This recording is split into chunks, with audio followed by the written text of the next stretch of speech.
The Samsung Galaxy S9 and S9 are getting leaked more and more as the launch date approaches closer and closer. The latest leak consists of snaps of the actual phones, albeit the inside of the beasts to be. The first image above is actually from parts replacement site Union Repair, which allegedly shows off the S9 and S9 batteries. These clearly show that we can expect 3000 mAh and a 3500 mAh batteries to come with the new handsets, the same as the S8 and S8. While these aren't massive, it should be plenty with the latest efficient processing on board too. Serial leakster Roland Quant has shared 2 shots on his Twitter account which show what he claims is the S9 and S9 innards. So what does this tell those of us who aren't software engineers who recognize the inside of one phone from another? The most interesting image from Roland's leak above shows the S9 camera module, which, as other leaks have suggested, is a single camera rather than a dual unit.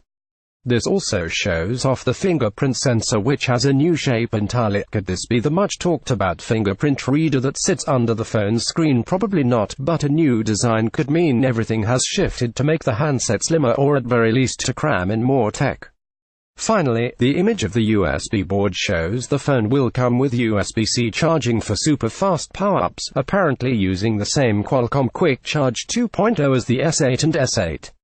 Will there also be wireless charging? More than likely.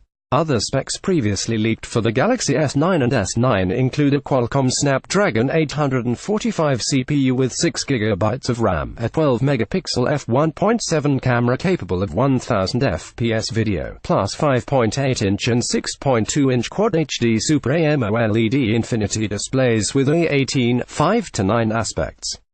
Samsung is expected to launch the Galaxy S9 and S9 handsets at an event on the 25th of February where T3 will be in attendance to bring you all the details and hands-on coverage. Related, find out what phones will be announced at this year's Mobile World Congress.